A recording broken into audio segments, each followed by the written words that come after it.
नमस्ते. Good morning, students. हमेशा खुश रहो. I, JVN Jyoti Kumawat, Faculty of Education Methodology. Today I am going to deliver the lecture on types of disability, which is from the course Inclusive Education for the program BSc B.Ed as well as BA B.Ed 7th semester. So students, in last class we have discussed about the meaning of disability. Now today we have a concept about the classification of disability. There are categories of disability include various physical and mental impairments that can hamper or reduce a person's ability to carry out their day-to-day activities. These impairments can be termed as disability of the person to do his or her day-to-day activities. Disability can be broken down into a number of broad subcategories which include the following 8 types of disability. First is mobility, physical. Second, here is spinal cord. Third, head injuries. Fourth, vision disability. Then hearing disability, cognitive disability, psychological and invisible. Now one by one we take all these in the detail. Now first, mobility and physical impairment. This category of disability includes people with varying types of physical disability like upper limb disability, lower limb disability, manual dexterity, disability in coordination with different organs of the body. So disability in mobility can be either an inborn or acquired with age problem. It could also be the effect of a disease. People who have a broken bone also fall into this category of disability. Second, we can take as a spinal cord disability, which is in short as CI, can sometimes lead to lifelong disabilities. This kind of injury mostly occurs due to severe accidents. The injury can be either complete or incomplete. In an incomplete injury, the message conveyed by the spinal cord is not completely lost, whereas a complete injury results in a total dysfunctioning of the sensory organs. In some cases, spinal cord disability can be a birth defect. Now come for the head injuries, brain disability, third point.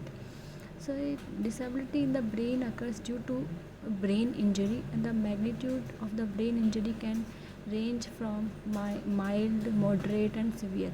There are two types of brain injuries: acquired brain injuries ABI and traumatic brain injuries TBI. ABI is not a hereditary type of defect, but it is the degeneration that occurs after birth. The causes of such cases of injury are many and are mainly because of external forces applied to the body parts. TBI results in emotional dysfunctioning and behavioral disturbance. Fourth disability is a visual vision disability. There are hundreds of thousands of people that have minor to various serious vision disability of impairments. These injuries can also result into some serious problems or disease like blindness and ocular trauma, to name a few.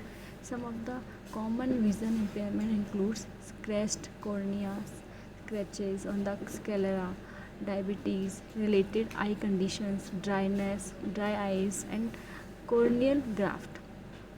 So this was about the vision disability.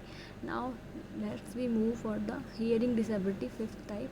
Hearing disability includes people that are completely or partially deaf. Deaf is a politically correct term for a person with hearing impairment. People who are partially deaf can often use hearing aid to assist their hearing. Deafness can be evident at the birth or occur later in life from severe biological causes. For example, meningitis can damage the auditory nerve or the cochlea. Deaf people use sign language as a means of communication. Hundreds of sign language are in use around the world. In linguistic terms, sign languages are as rich and complex as an oral language, despite the common misconception that they are not real languages. Now come for the sixth, cognitive or learning disabilities. Cognitive disabilities are kind of impairment present in people who are suffering from dyslexia and various other learning difficulties and includes speech disorders. Seventh is psychological disorders, affective or disorders of mood or feelings states, either short or long term. Mental health impairment is a term used to describe people who have experienced psychiatric problems or illness such as personality disorder defined as deeply inadequate pattern of behavior and thought of sufficient severity to cause significant impairment to day-to-day activities. Next is schizophrenia, a mental disorder characterized by disturbance of thinking, mood, and behavior. Now, next and last eight, invisible disability. Invisible disability are disabilities that are not immediately apparent to others. It is estimated that 10% of people in the US have a medical condition considered a type of invisible disabilities. So students, I think you have understood about all types of disability. If you have any query, then please mention in comment box. We will resolve in our live session. Thank you.